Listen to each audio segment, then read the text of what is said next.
大家好，这里是步行用的老师。我身后这个长得像个大麦垛的这个山峰，就是著名的麦积山。Let's go, let's go。麦积山石窟。麦积山呢，有名麦积崖，地处甘肃省天水市，东南方50公里左右的位置。这里呢，就是西秦岭山脉的小龙山系的一座孤峰，因为它的形状比较独特，孤峰突起，就好像一个大麦垛一样，所以得名麦积山。走着，小帅哥。不是。凉快了，凉快了。麦积山石窟始建于公元380多年，那个时候呢，应该是16国的后秦年间。后面呢，又经历了北魏、西魏、北周就是隋唐、宋，然后明清，对，每个年代历代都有不断的开凿和修建。现存的雕像中呢，以北朝时期的这个造像原作居多。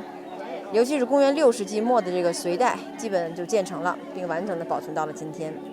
现存的这个石窟呢，大概有194个，造像最终有7000多个，从比较高的大概有10几米，到特别矮的只有10几厘米，真的是各色各样。麦积山石窟嘛，被称为东方雕塑艺术的陈列馆。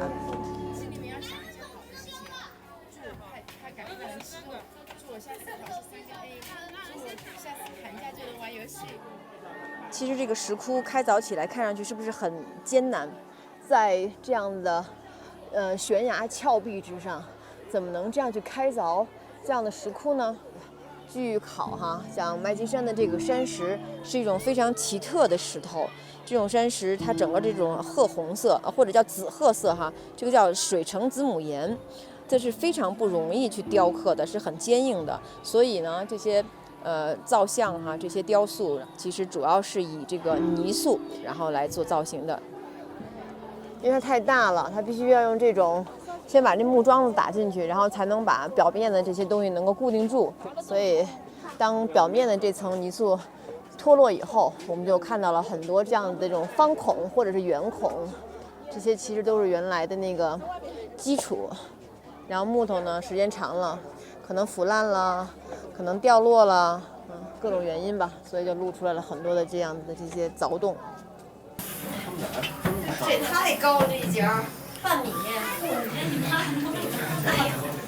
半米以上的高。麦积山的雕像呢，主要题材呢，比如说有佛、菩萨，还有天王、力士等等。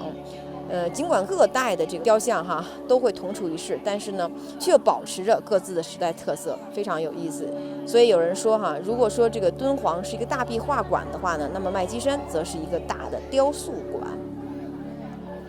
这是我们在山下可以远远望见的最引人注目的013号石窟，一佛2菩萨造像。主佛身高15.7米，是麦积山最大的造像。两旁的菩萨侧身势立，和蔼可亲。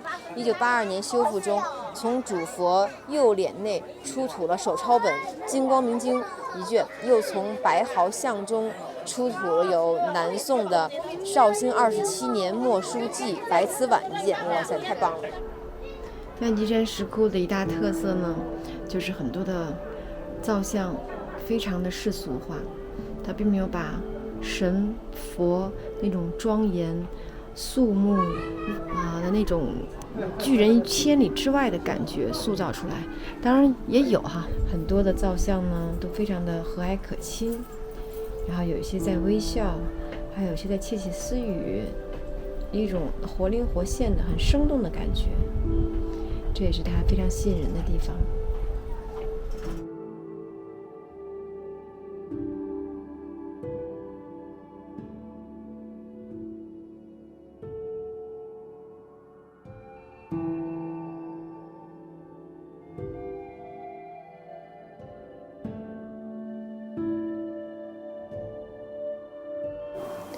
这是目前我们能够看到的壁画最清晰的一个，还能看到面前的这座佛曾经应该是被镀过金身，脸上还能够看到一层薄薄的金饰。什么饭是？你是这个什么？蛋里2面2面，我认为是2面麦鸡，因为2面嘛。麦积山石窟呢有2面，一面是在山的南侧，一面是山的西侧。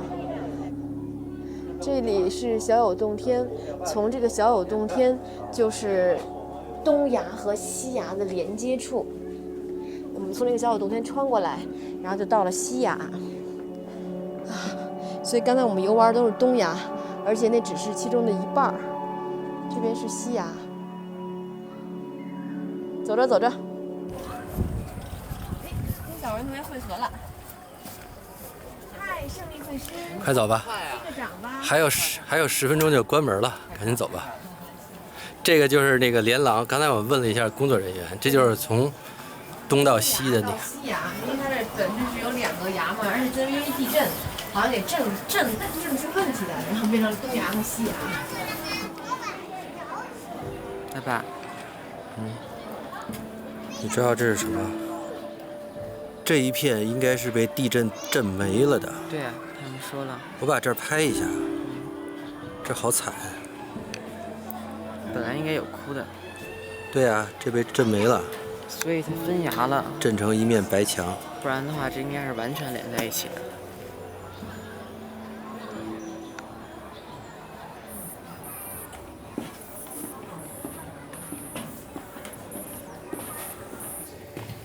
到目前为止，我们今天的游览就算是结束了。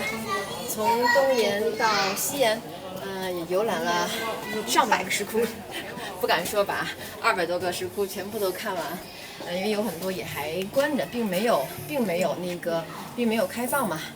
有一些呢也已经破败到认不清楚里面都有什么内容了。